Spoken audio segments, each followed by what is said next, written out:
Google, Mozilla ya ini.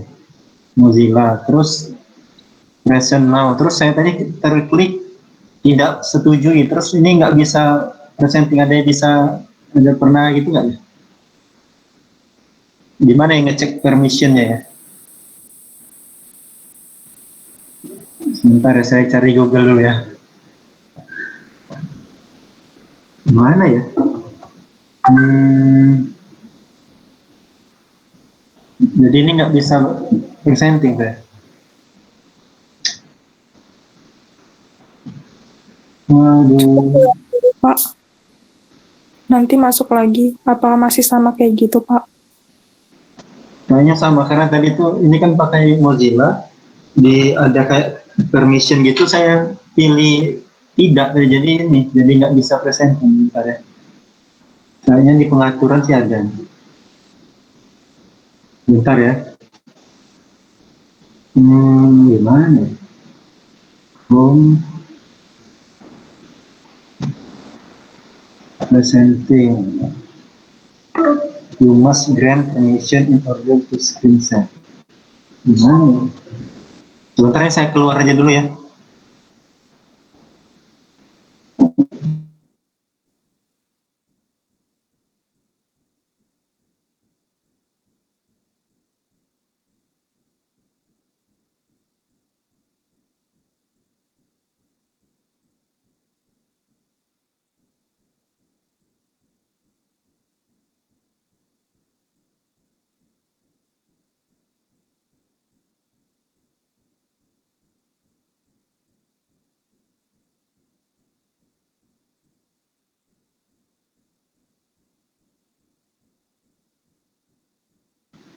Ternyata betul ya, harus keluar dulu, nanti diminta lagi untuk mengelik kita menyetujui atau tidak untuk presenting.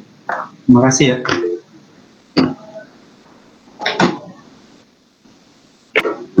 Ya, untuk sebelum mulai silakan presensi dulu ya. Ini presensinya, sebentar saya klik ya. Ini kelas presentingnya sudah kelihatan? Sudah Pak. Sudah ya, ini kelas A, ini kelas B ya.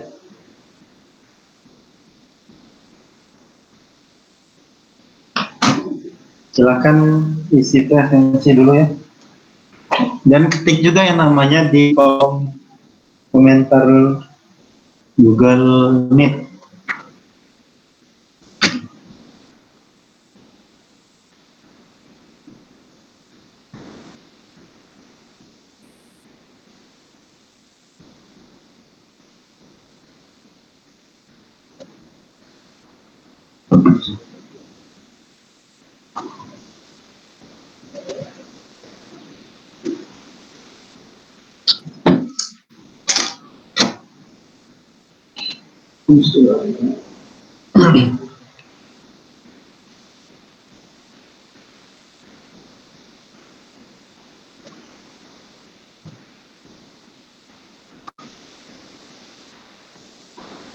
Sudah?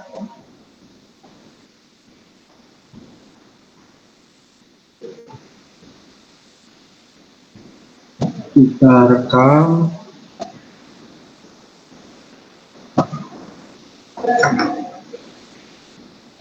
Nah, ini 98 orang.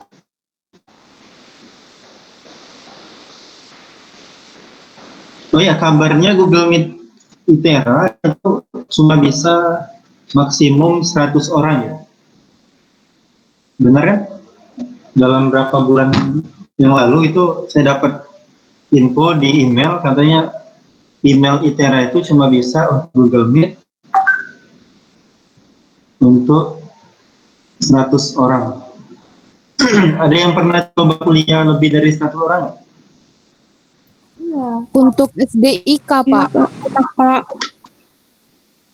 Oh ya, SDIK lebih 100 orang? Lebih, Pak. Jadi dibuat dua room Pak. Kalau kita jadi dibuat 2 room chat. Oh iya. Dibagi A sama B-nya, Pak. Oh iya. dibuat 2 room chat tapi dosennya ngidupin audionya gitu ya. Tuh, di satu waktu ya. Ya, untung ini kelasnya cuma 90-an orang ya. Kita mulai untuk minggu ini, kita masuk ke materi baru ya, materi baru tapi sebenarnya secara garis besarnya itu pokok bahasan yang sama. Nah, untuk minggu ini yang belum presentasi saya kasih waktu 1 menit, silakan presentasi dulu.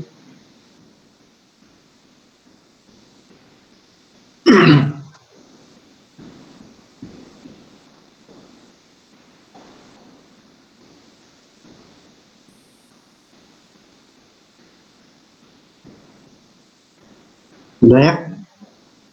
Nah, baiklah kita mulai. Minggu ini kita akan masuk ke bab masih volumetri ya, volumetri. Lebih khususnya kita akan membahas tentang titrasi pengendapan.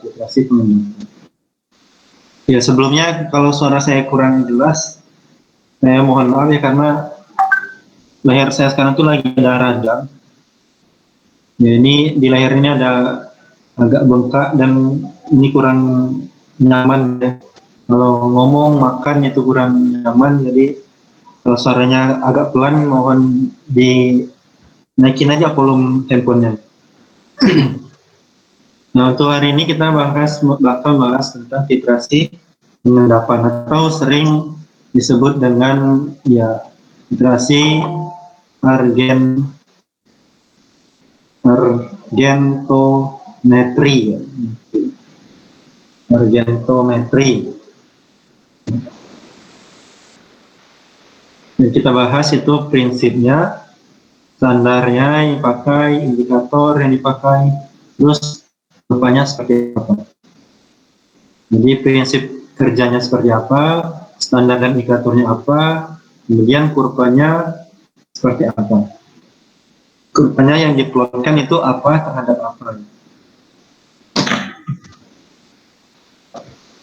Ini ada yang masuk ya, Adinda. Sebentar ya. Masih ada yang belum masuk ini.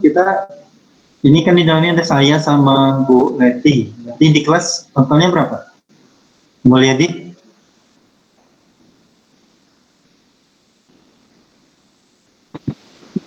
Maaf Pak, gimana Pak? Di kelas kita totalnya berapa orang? Ini kan, nah udah 92 kan? Udah saya, yang di luar kelas kan saya sama Bu Leti. Kalau Pak Han masuk juga ada Pak Han. Suara saya putus-putus? Enggak, Pak. Enggak, Pak.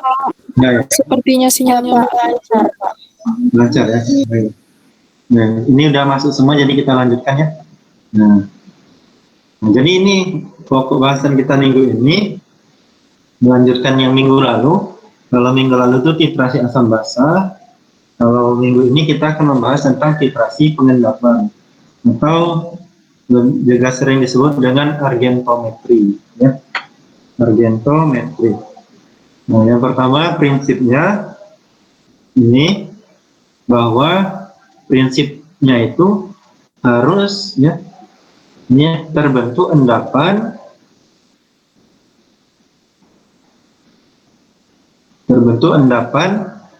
antara titran dengan analit. Titran itu yang di atas ya, yang di buret.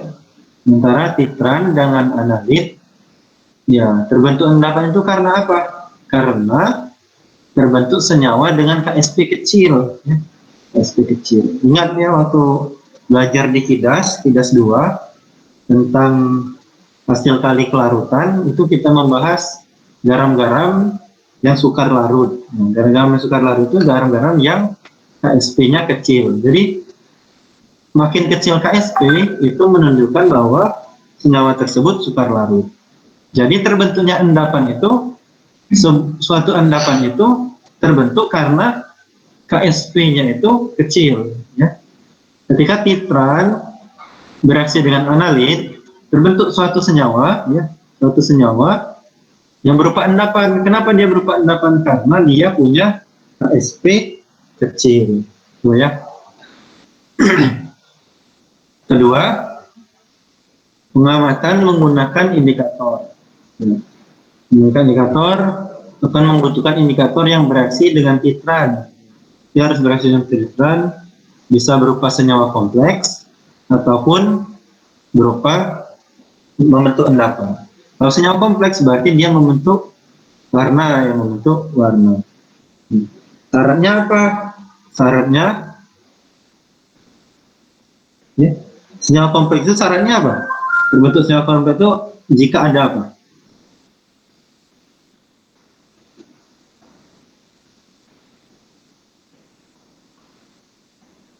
Ada apa? Senyawa kompleks itu tersusun atas apa?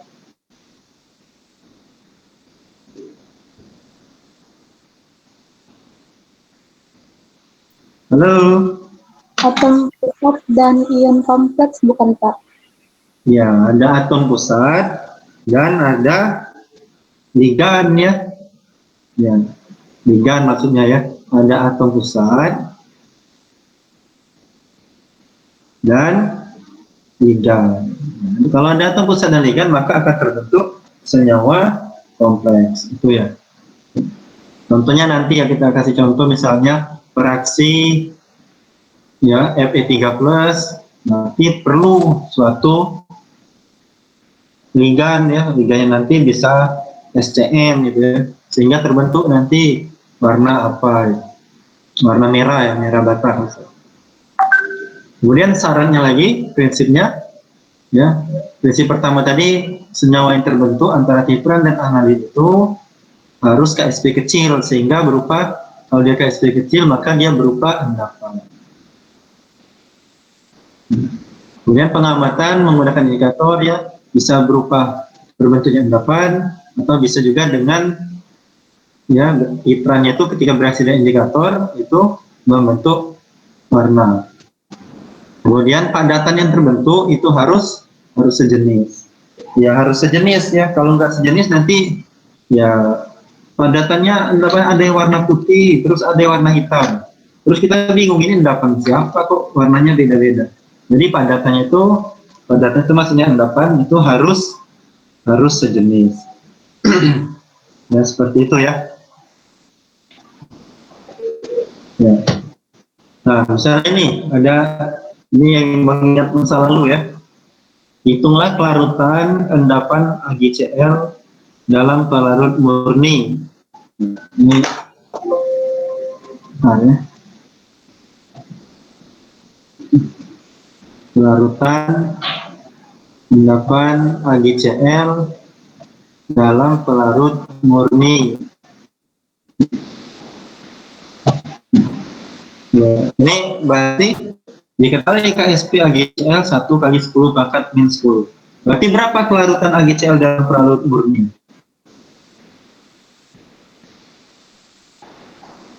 10 pangkat min 5, Pak. Ya, 10 pangkat min 5 kan ya, karena kita tahu ini kan AgCl ya,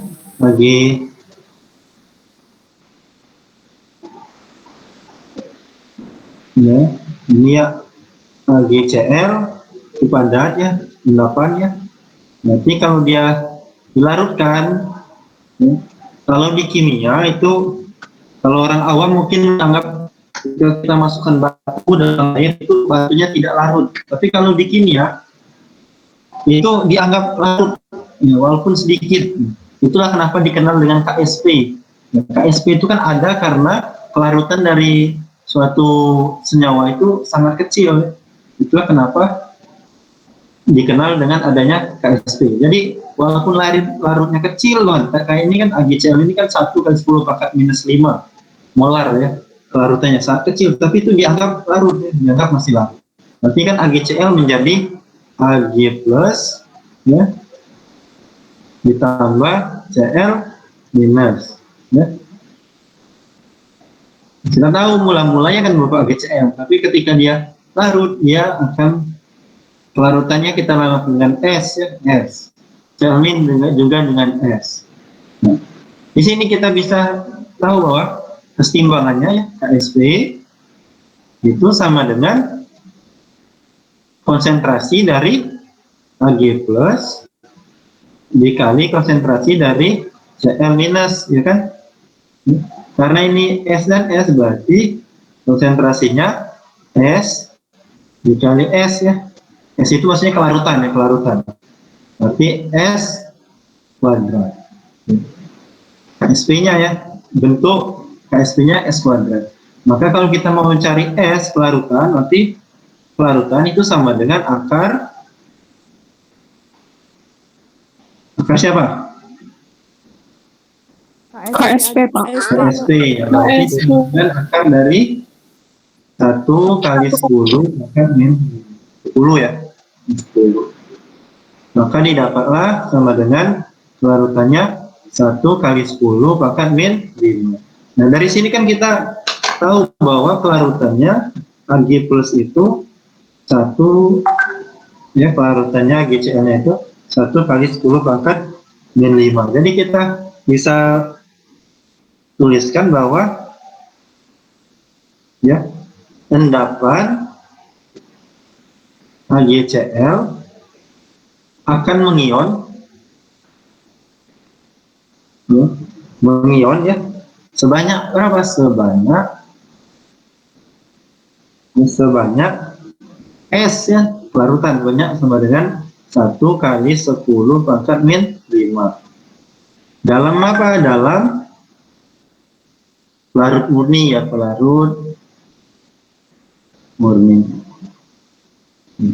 Nah, kalau pelarutnya pelarut murni berarti dalam aqueous. Tapi kalau bisa dilarutkan dalam NaCl, nah nanti ada efek ion senama. Itu kalian baca lagi di materi kimia dasar. Nah, dari sini kita bisa lihat hubungan antara Ksp dengan kelarutannya. Hubungan antara Ksp dengan kelarutan. Ya. Maka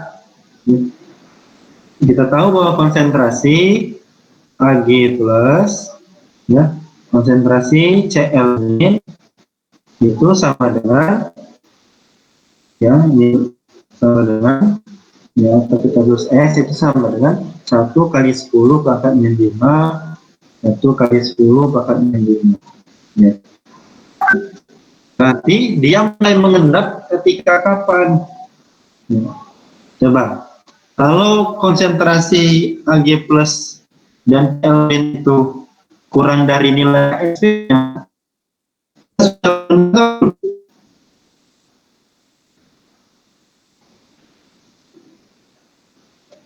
ya, kalau misalnya konsentrasi Ag plus konsentrasi Cl min itu masih kurang kecil, mengendap belum? Belum kan? Ya. Belum, ya. Belum jenuh. Maka belum terbentuk endapan, karena kalau konsentrasinya lebih kecil, ya, masih bisa belum endapan. Tapi kalau konsentrasi Ag plus dan konsentrasi Cl min itu lebih besar dari Ksp,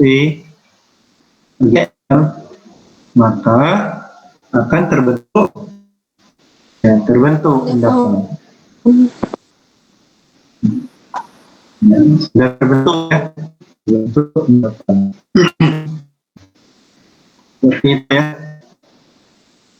Nah, sebelum sini, ya, ini standar dan indikator yang dipakai. Nah, berdasarkan indikator yang dipakai, ya, maka ada berapa ini indikatornya. Ini cara ya, namanya cara MOH. Ini menggunakan indikator K2CrO4, menggunakan indikator K2CrO4. Ini pada suasana agak basah, pH-nya itu 7 sampai 10. Ya, CrO4 ini dapat dari penguraian ini ya. Kita menggunakan larutan K2CrO4 sebagai indikator. Kalau kita pakai cara MOH ini ya, yang akan membentuk endapan. Endapannya apa? Endapannya akan berbentuk warnanya warna merah. Ya, merah kecoklatan. Ya, merah kecoklatan. Warna merah kecoklatan dengan kelebihan AgNO3. Tadi kan argentometri. Jadi lagu yang kita pakai itu ya AgNO3. Jadi ini menggunakan indikatornya ini, terus ya ketika ada kelebihan dari AgNO3, ketika kelebihan AgNO3 maka terbentuk warna merah coklat.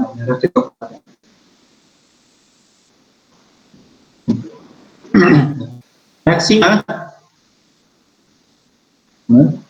ya kita tahu ini CrO4 itu dari K2CrO4.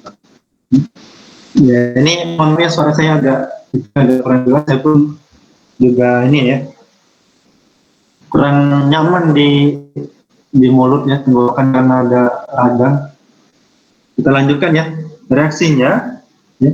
Kalau kita biasanya di reaksi ini kan pakai mol gitu ya. Kalau reaksi kita endapan membentuk ya AgCl itu endapannya warna apa? Kita mereaksikan NaCl putih kan? AgCl endapan warna putih. Ya, kita reaksikan dengan AgNO3.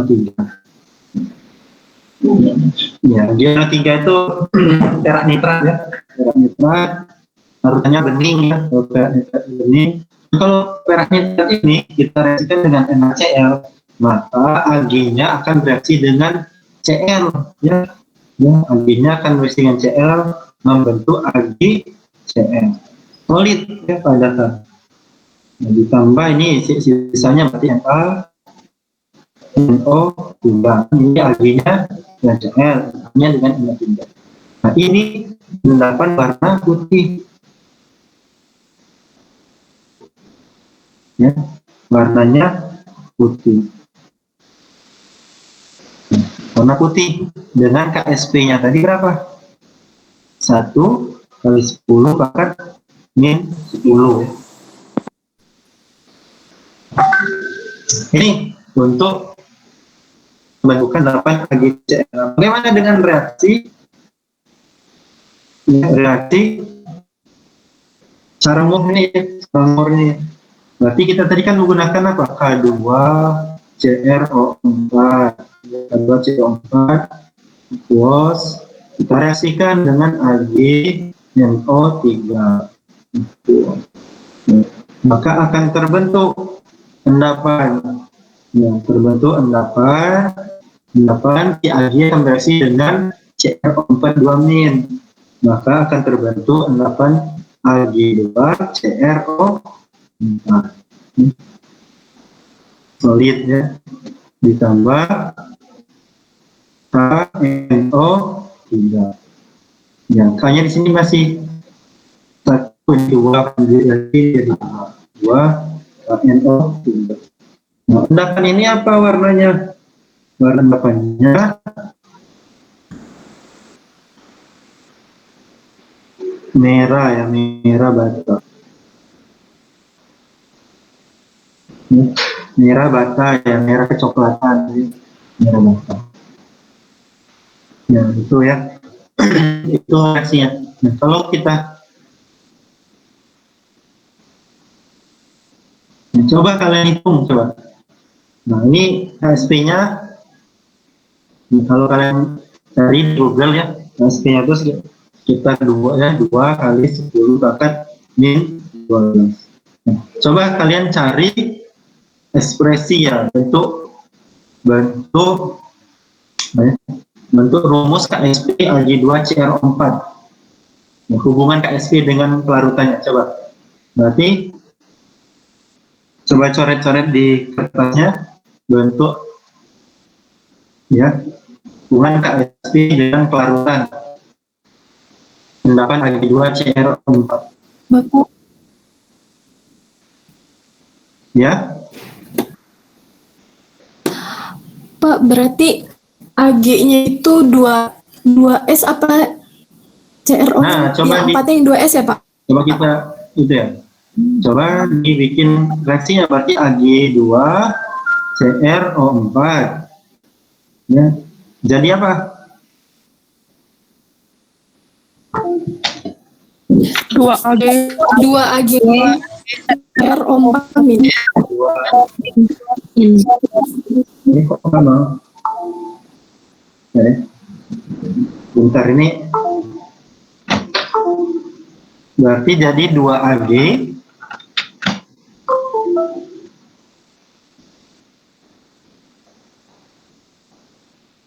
ini kok pensilnya nggak itu ya, nggak connect ya. Bentar ya.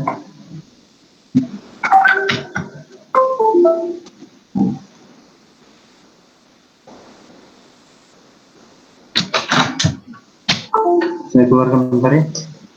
Pensilnya itu ya ini ya, nggak nulis ya. Enggak, Pak. Enggak ya. Bentar. Iya, Pak. Kayaknya powerpoint-nya error, nggak bisa digerakin. Di sana bisa gerak nggak ya powerpoint? PowerPoint-nya tidak bergerak, Pak, tapi poinnya bergerak. Ya, ini pointernya bisa gerak, tapi saya coba next nggak bisa. Sebentar ya.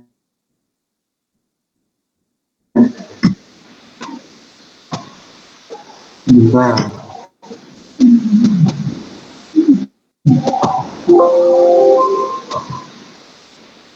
Saya coba ini kan dulu ya. Ternyata Microsoft PowerPoint-nya not responding. Nah, coba dulu di kertasnya masing-masing, coba dibuat reaksi Ag2CrO4. Itu reaksinya seperti apa, terus kalian tuliskan ekspresi dari persamaan hubungan KSP dengan pelarutannya seperti apa. Bentar ya, ini error ya, itu kelihatan kan not responding? Lihat, Pak. Iya, Pak, not responding.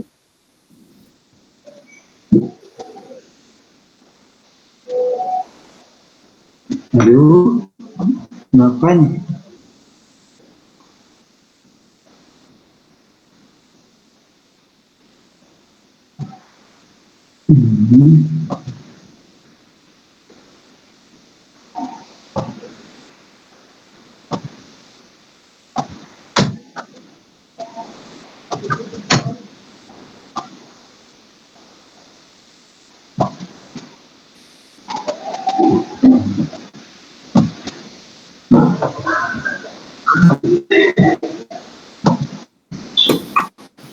Pak, Ya, mau bertanya, Pak. ya, semua yang dicoret-coret tadi hilang. Oh iya, ada autosetnya jam 1:16. Nah, oh, autosetnya baru sampai sini. Apa-apa ya, kita tulis ulang lagi.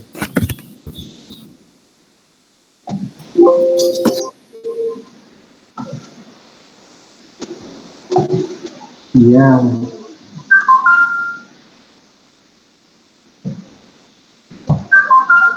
Iya, ini tadi udah ya, tapi ya kita ulang lagi di sini langsung aja ya.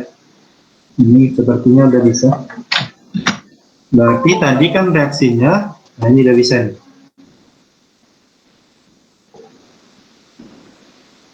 Ya, tadi berarti reaksi antara AgNO3 dengan CrO4 2-min itu tadi membentuk ya, berarti tadi ya, kita ulangi ya. Jadi berarti H ya, H2 CrO4 ditambah AgNO3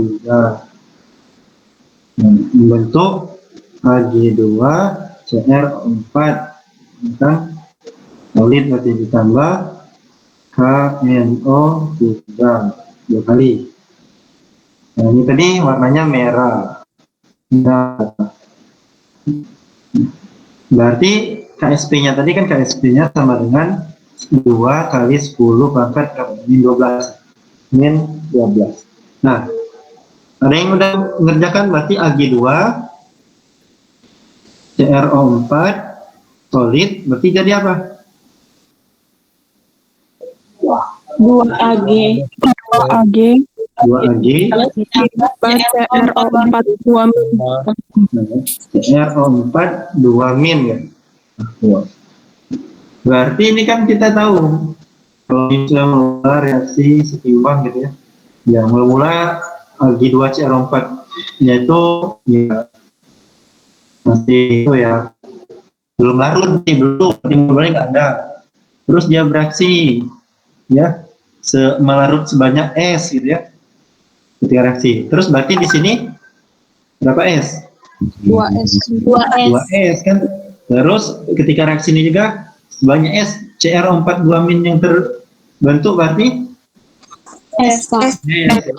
Berarti ketika timbangannya itu berarti ini 2S, ini S, gitu kan? Nah, itu konsentrasi ketika dia timbangan proses pelarutan ini kan.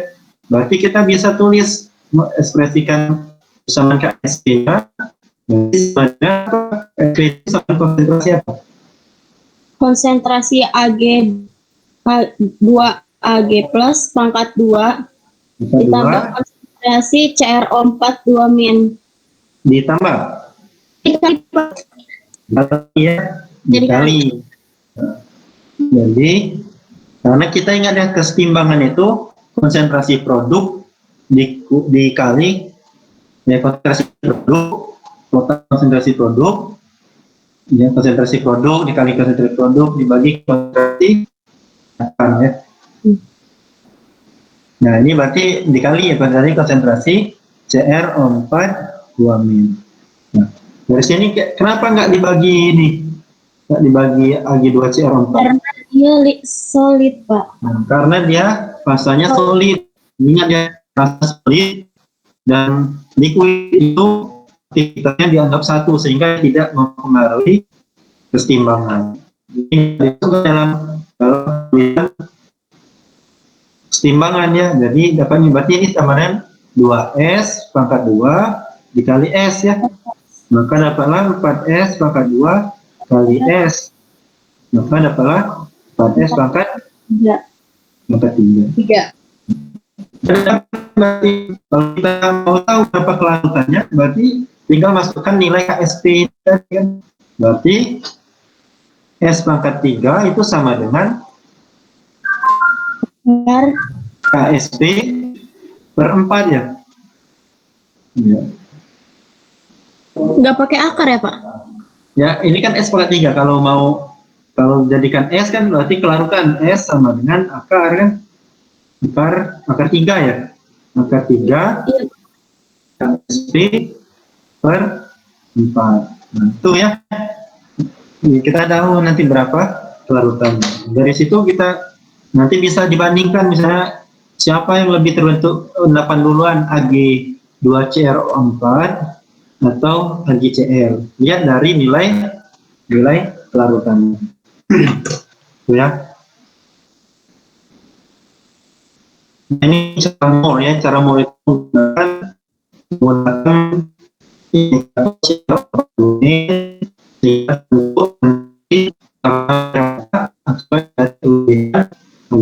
NO3. Ya. Oh ya, ini kalau kita menggunakan AgNO3 itu biasanya pH-nya itu ya pH itu ya.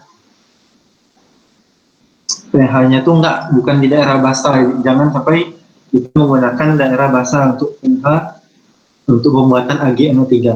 Karena kalau di pH basah AgNO3-nya nanti jadi apa?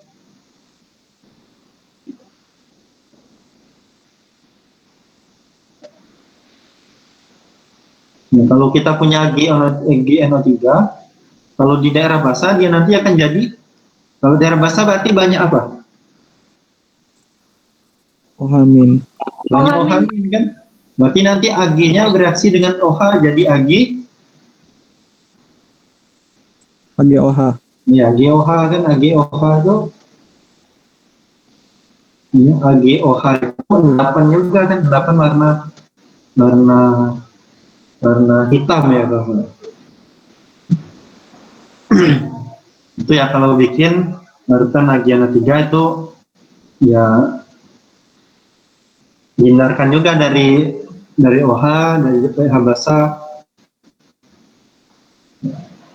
Nah ini yang pertama ya, ini indikator secara mol. Indikatornya ini warnanya tadi merah, data.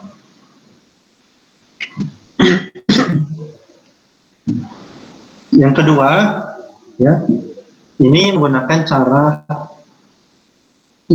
pajang ya, pajang. Ini salah satu indikatornya fluorosen. Ini merupakan senyawa anionik yang terabsorpsi. Kalau cara pajang ya kita tuh menggunakan indikator yang terabsorpsi ya, yang menggunakan indikator yang terabsorpsi. Warnanya ya kalau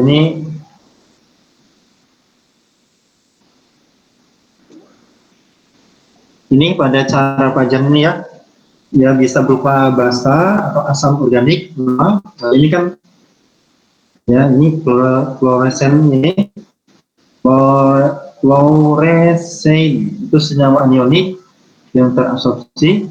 Kemudian contoh lain bisa ya kalau kalian cari di buku itu ya ada diklorofluoresen atau juga ureosin ya. Itu contoh-contoh ya senyawa absorpsi yang berupa asam atau basa organik lemah ya. Dan muatannya itu berlawanan dengan ion titrat sehingga menghasilkan warna yang tajam.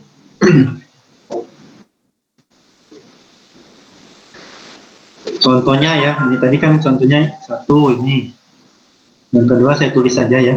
Saya tulis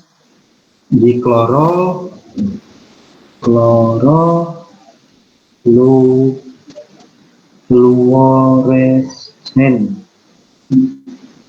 Ini indikator ini merupakan senyawa organik basa atau asam lemah ya, berupa asam atau basa organik lemah.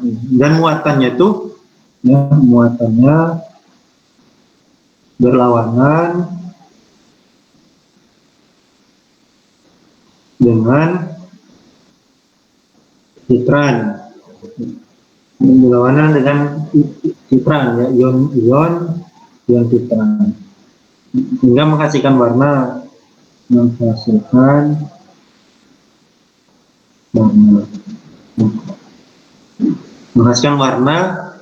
pada titik akhir. Tuh ya. Nah, reaksinya seperti apa? Kalau tadi kita tahu bahwa kalau NaCl ya, bereaksi dengan AgNO3 itu terbentuk AgCl ya, tambah NaNO3. Ini kan putih ya, putih. Nah, kalau indikator fluoresen ini nanti endapannya akan berwarna merah jambu. Ya. Endapannya akan terbentuk endapan warnanya beda berarti ya. Nah, ini ya reaksinya Fi ya, min itu dari fluorosen ini ditambah AgNO3, maka terbentuk AgFi ditambah NO3 min. Padat ini aqueous. Warnanya merah.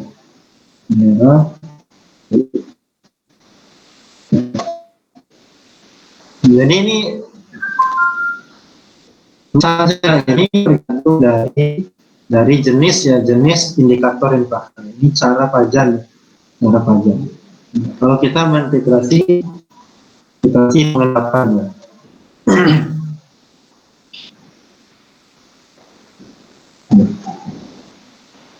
Fi ini ion fluoresen ini ya. Fi itu ion fluoresen.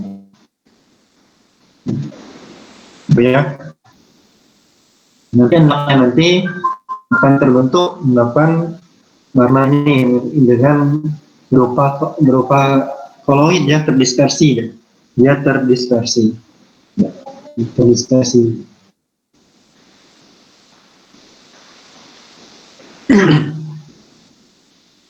Itu ya. Kemudian, nah ini yang terakhir, cara yang ketiga ya. Ini Volhard. Ini cara Volhard ini. Ini cara Volhard itu menggunakan indikator Fe. Nah, ini ion Fe 3+. Menggunakan indikator ion Fe 3+. Fe 3+ itu warnanya apa?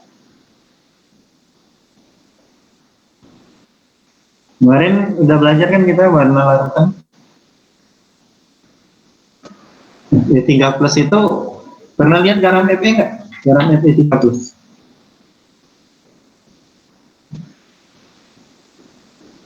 Halo, masih? Pernah, Pak.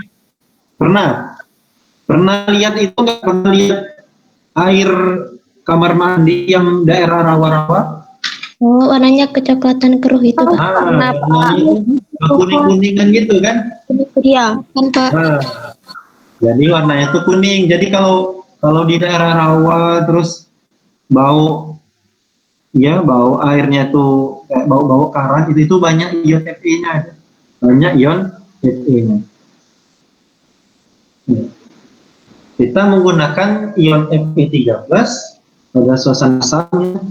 Ya, ini untuk apa? Untuk melihat kelebihan thiocyanat. Fe3+ digunakan untuk mendeteksi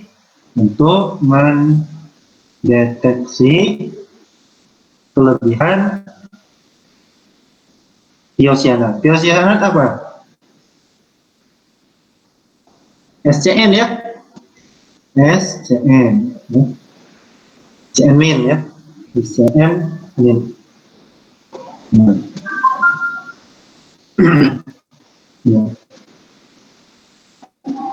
Ya, reaksinya seperti apa? Reaksinya ya, yang pertama tadi kan kita reaksi kalau pembentukan HgCl warnanya putih. Terus kalau kita punya HgNO3 ya, aqueous ya. Ketika dia reaksi dengan SCN, ya thiocyanat itu SCN ya, KSCN atau KCNS ya, KSCN, SCN sama aja sih sebenarnya. Itu akan membentuk Ag SCN. CNS solid ya, solid. Ag CNS solid ditambah KNO3.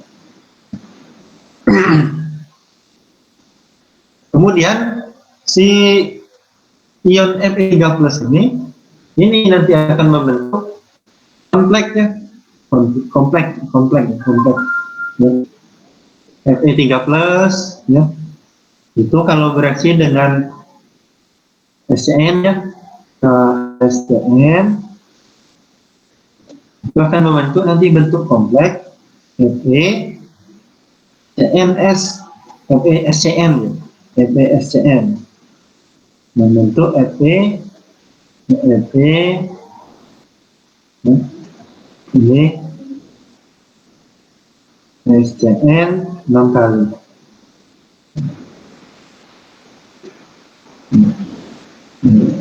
Itu ya, ditambah ini ya, kalau ini belum setara ya, ini belum setara, tinggal disetarakan nanti ini ya, tambah ya, ini C-nya kan 6, berarti ini ya, ini jadi 6 ya. 6, T-nya jadi 2, berarti di sini 2 ya, 2. Ini K-nya belum ada di sini kan, berarti ditambah 6 ke 1. Nah ini warnanya merah kecoklatan. Ya, sayangnya kita belum ke lab ya. Kalau udah ke lab ini kita bisa ya kayak membuat reaksi ini ya, reaksi antara ya Fe ini kan pusatnya, SN itu sebagai jika itu yang awalnya kuning itu ya konsentrasinya tinggi ya, tapi kalau konsentrasinya rendah nampaknya bening. Tapi ketika direaksikan dengan SCN akan terbentuk warna merah kecoklatan. Ini cara Volhard. Nah ini ada tabelnya, tabel 9.22. Ini bisa kalian baca di buku HP ya, HP. Ini contoh ya, contoh analit titran pada titrasi pengendapan. Yang misalnya analitnya Cl-nin, ya. Titrannya AgNO3. Ya. Titik airnya bisa menggunakan ini berarti cara Mohr atau cara Pajan. Ini maksudnya ininya ya, indikator yang dipakai ya, indikator dipakai. Kalau cara Mohr tadi pakai K2CrO4 ya. Kalau cara Pajan berarti kita pakai senyawa ya, asam basa lemak organik ya. Kalau cara Volhard berarti tadi kita pakai Fe3+. Nah, ini Volhard berarti kalau ada SCN ini berarti ya pasti Volhard ya. Di Volhard ini. Nah, apa Volhard tadi indikatornya apa? Fe3+. Ya, Fe3+ itu atom pusat ketika dia bereaksi dengan SCN dan membentuk kompleks ya, kompleks warna merah kecoklatan. Itu ya.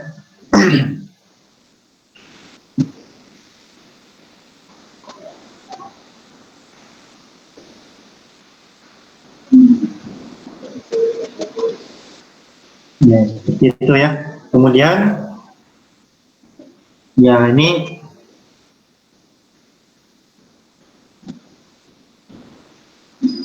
selanjutnya, ini terkadang membutuhkan titrasi blanko. Ya, ada yang pernah mendengar titrasi blanko? Pernah dengar tapi belum tahu Pak mekanismenya seperti apa.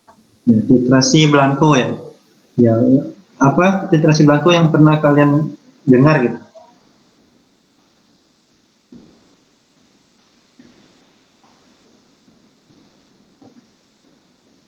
Titrasi blanko. Jadi blankonya itu, titrasi blanko itu apa blanko? Blanko itu bukan blankon ya. Titrasi tanpa sampel bukan Pak? Titrasi ya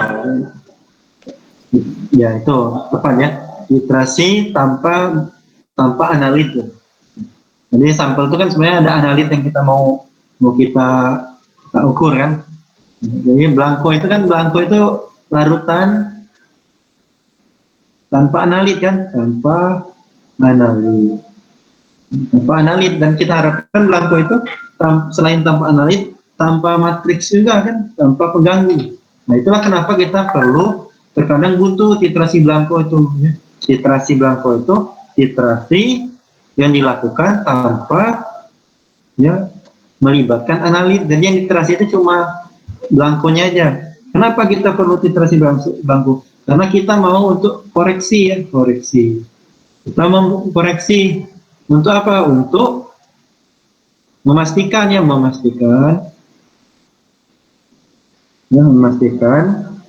pelarut yang kita pakai itu yang digunakan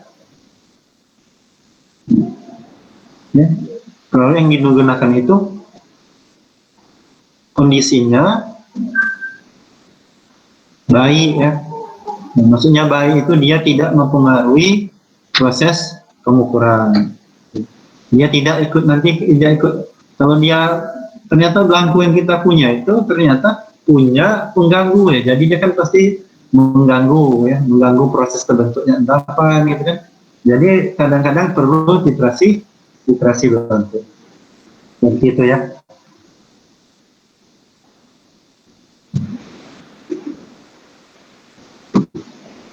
Ini kemudian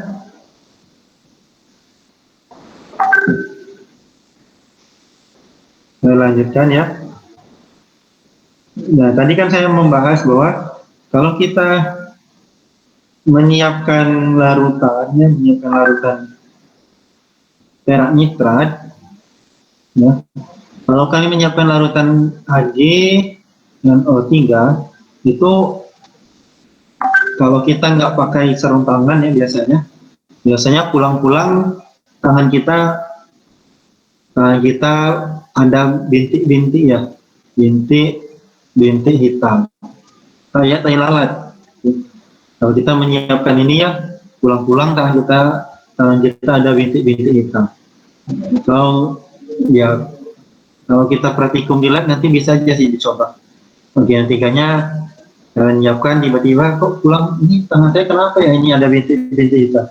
Nah itu karena bagian ketiganya ya nggak tahu apa di tangan kita ada basah gitu. Biasanya kalau bentuk dapat warna hitam itu karena AgNO3 itu ketemu OH ya, jadi AgOH.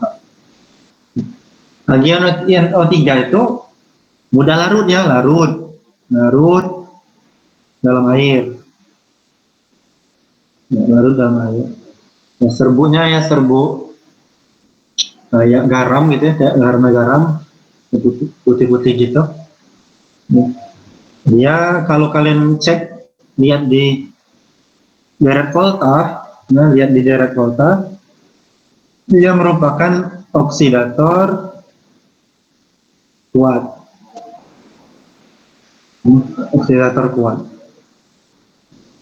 Berarti kalau dia oksidator kuat,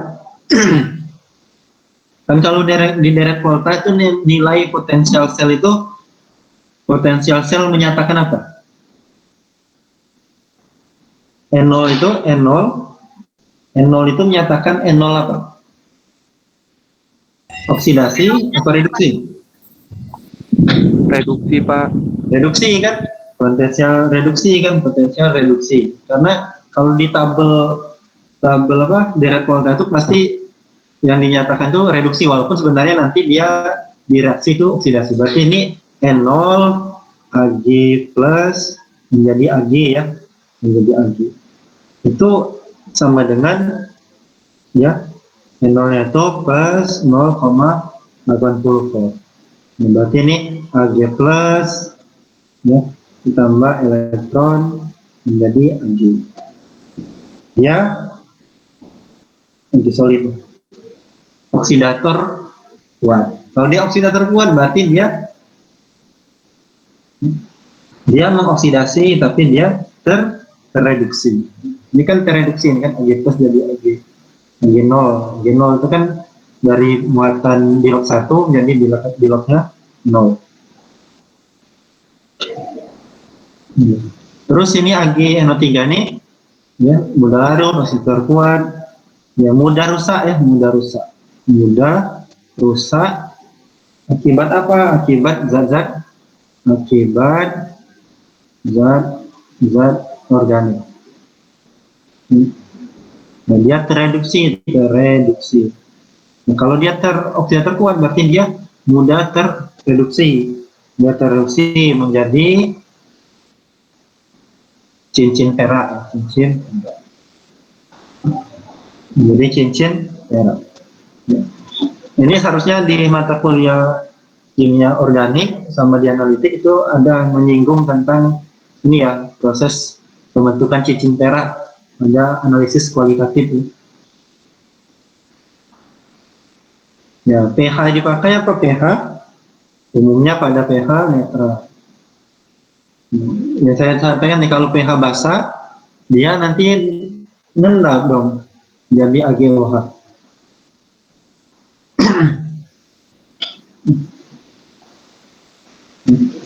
Nah, jadi itu ya, ini titrasi pengendapan.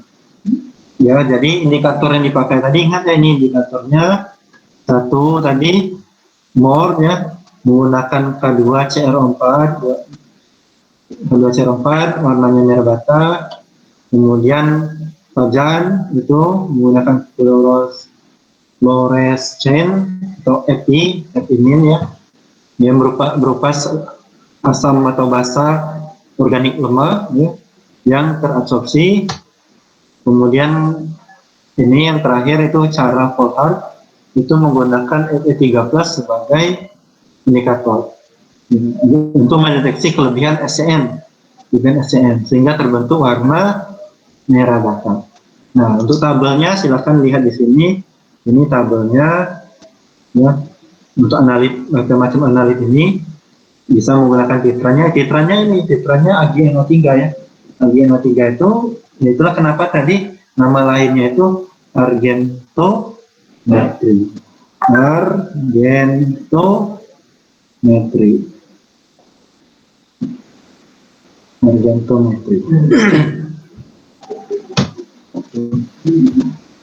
Nah, ini kurvanya, bisa lihat di yang pertama ini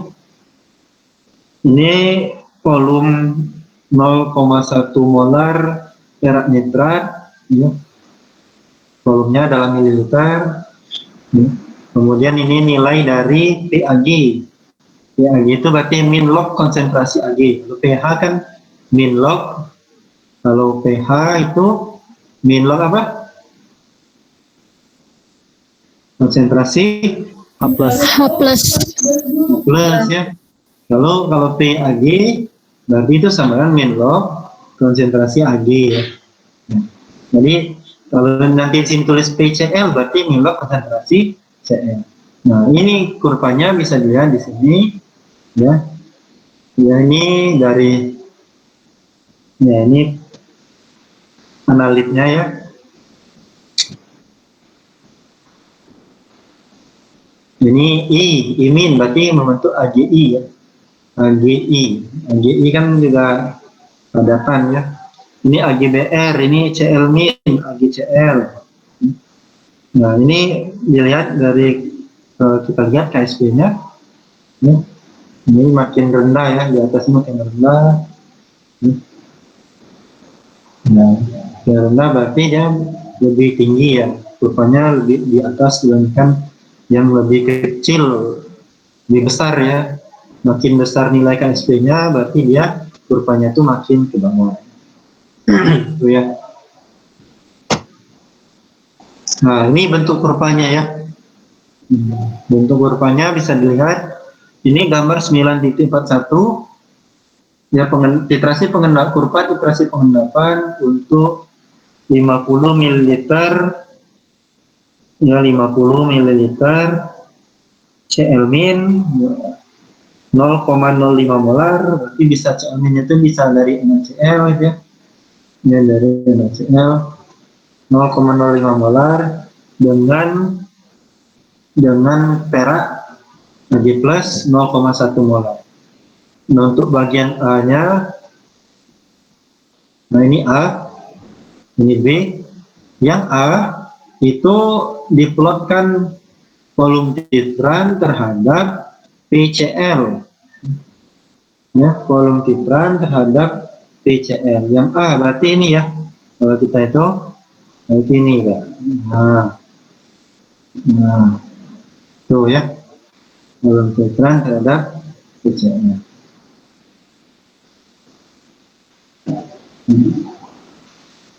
Ya, benar tuh. Yang B itu volume titran terhadap PAG. Ini ya, nah. Ya, itu ya. Ini dua itu ya, dua kurva dijadikan dalam satu tempat digabung. Nah, untuk pembuatan kurvanya ini, ya, pembuatan kurvanya itu sama kayak pembuatan kurva ketika kita kurva titrasi asam basa. Nanti di sini kan kita berarti ya kalau kayak yang A ini berarti kita mencari nilai PCl pada setiap penambahan 10 mili, 20 mili, titik ekivalen ya ini sekitar 25, 30, 50. Itu ya. Yang B, PAG juga sama. Nanti kita mencari nilai min log AG, min log konsentrasi AG pada setiap penambahan titran. Titrannya siapa? AG min O3. Itu ya. Nah, untuk menentukannya ya menggunakan persamaan ini. Persamaan hasil kali larutan. Menggunakan KSP nanti berarti dibuat reaksinya ya AgCl berarti jadi Ag plus Cl min. Nah, setiap penambahan 10 mili bisa 10 mili berarti nanti konsentrasi Ag-nya berapa gitu ya. Ini dengan KSP-nya segini. Nah, konsentrasi Ag nanti bisa dicari ya, konsentrasinya dari nilai S itu ya. Dari nilai S. Ya, mungkin ini dulu ya untuk minggu ini.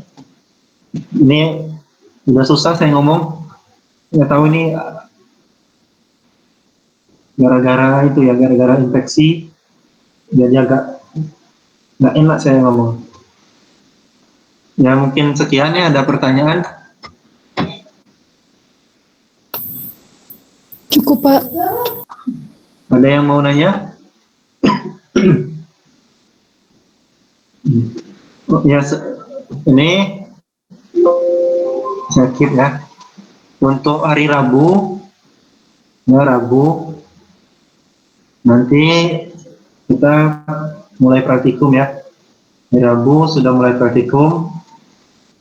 Modul pertama, ya, praktikum Rabu jam 16.00 sampai selesai. Ya. Ya, maksimal setengah 6 udah selesai ya. Asal lama-lama praktikumnya. Nanti saya bilang ke asistennya. Itu ya, asistennya sudah membuat kelompok. Sudah, Pak. Sudah, Pak. Sudah, Pak. Yang merasa belum mendapatkan kelompok, silakan hubungi saya ya. Ada yang belum dapat kelompok?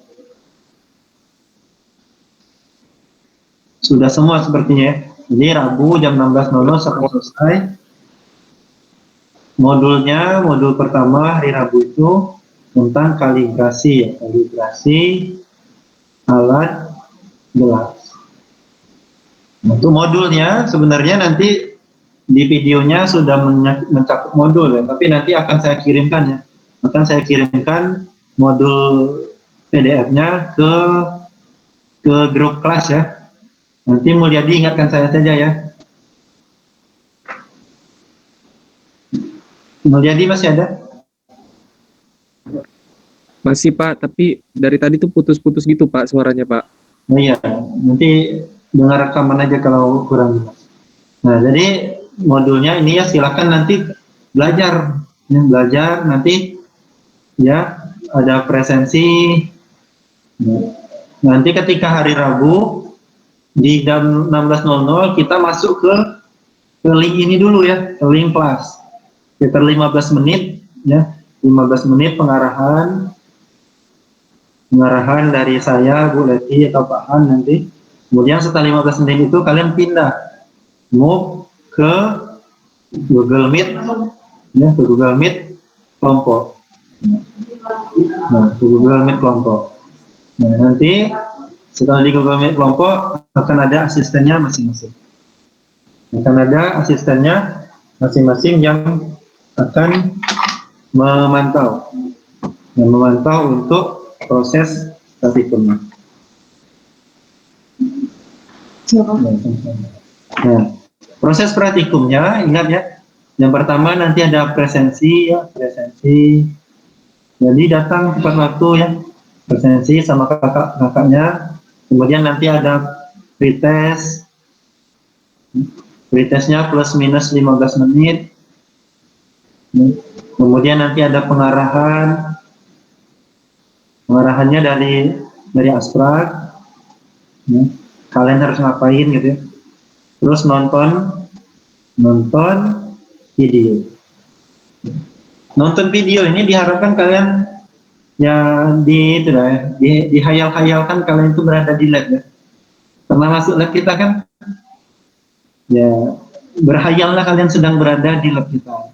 Nonton video plus minus 20 menit ya, 20 menit. Tergantung nanti durasi video. Nah, setelah itu baru nanti ada penjelasan dari Asprak. Penjelasannya yang mencakup nanti di laporannya harus dibahas apa saja, terus perhitungannya seperti apa, gitu ya. Nah, kemudian baru ada post test. Ya, kemudian penutup, itu aja. Nah, untuk format laporan nanti akan disampaikan sama kakak pada hari Rabu ya, kalau enggak dosennya nanti kakak Aspraknya yang akan menyampaikan. Nah, itu. Untuk pretest sama post-test itu nanti akan saya infokan ke Aspraknya ya.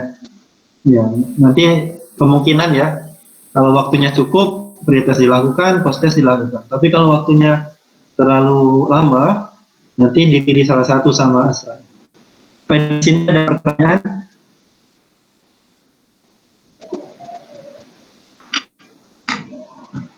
Ada pertanyaan?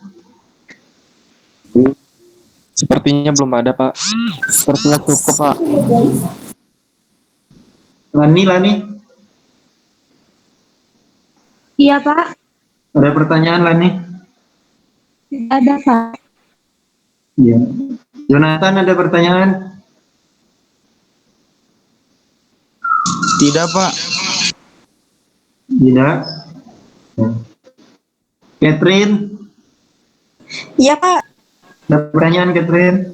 Enggak, Pak. Gimana, Pak? Udah. Udah ya. Ya. Ya, ini terus Dina ada? Ada, Pak. Ada pertanyaan Dina? Ada yang tabel tadi. Tabel tadi itu, Ini ya. ya. Nah itu tuh untuk apa, Pak? Digunakan untuk apa? Ini Gitu? tabel ini kalau kita mau, misalnya kita mau mentitrasi analitnya, ini analitnya BR-min ya, analitnya BR-min. Ini titrannya kita pakai perak nitrat. Perak nitrat atau bisa menggunakan KSCN ya, kalau pakai perak nitrat berarti nanti ya jadinya AGBR kan. Ya, atau pakai KSCN titrannya. Tapi nanti kita maksudnya perak nitrat tapi ada KSCN juga. Dan ini titik endpoint-nya ini menyatakan indikator yang dipakai. Nanti kalau ada KSCN nanti indikatornya itu pakai metode cara Polhar. Cara Polhar itu berarti pakai indikator FT13. Nanti akan dapat pada titik akhir kelebihan ya, kelebihan SCN. Ya, kelebihan SCN itu nanti akan bereaksi dengan Fe3+. Ya, bereaksi dengan Fe3+ membentuk warna. Warnanya warna merah. Itu yang maksudnya. Jadi ini kumpulan analit yang bisa kita deteksi menggunakan titran ini, dan endpointnya itu berarti apa namanya, indikator yang kita pakai. Itu Dina. Baik Pak, terima kasih. Safira, ada Safira? Iya Pak, Ada pertanyaan Safira? nggak ada Pak. Nggak ada ya? Ya. Gusti? Gusti hadir? Ya. Davis? Hadir Pak. Gusti hadir? Ada pertanyaan Gus? Tidak Pak, cukup. Ya. Davis hadir, Davis? Nggak hadir ya? Saya cukupkan, kalau nggak ada nanti hari Kamis itu ya tutorial ya sama Bu Lati dan Pak Han. Kalau ada pertanyaan silakan disiapkan nanti ya terkait titrasi pengendapan. Nanti untuk praktikum itu masih modul 1, jadi setiap minggu itu 1 modul ya. Totalnya nanti ada insya Allah itu 5 modul. Ya, kalau nggak ada pertanyaan saya cukupkan ya. Ini saya keep dulu.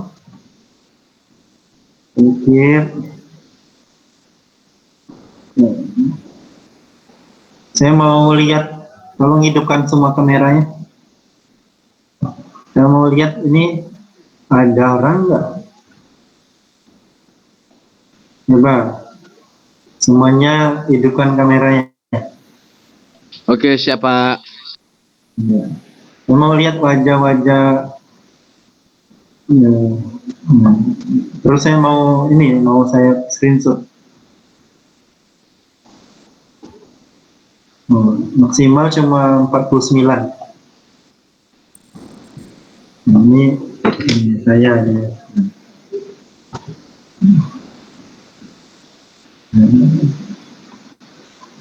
Saya di lab nih ya. Ya, ini yang lain mana? Pak, mohon izin atas nama Delia, Ayu, dan Tika keluar dari room soalnya sinyal mereka berkendala Pak habis hujan. Iya, nggak apa-apa. Ya, ini ya orang-orangnya saya lihat ya. Ini masih banyak yang belum hidupin nih, ketahuan enggak. Ya yang penting nanti kalau sinyalnya nggak bagus silakan ditonton nanti rekamannya ya. Saya cukupkan, lebih kurang mohon maaf ya. Ya ini mohon maaf suara saya benar-benar nggak terkendali nih, susah ya karena ini ada bengkak di sebelah sini. Ya, ke dokter nanti ya.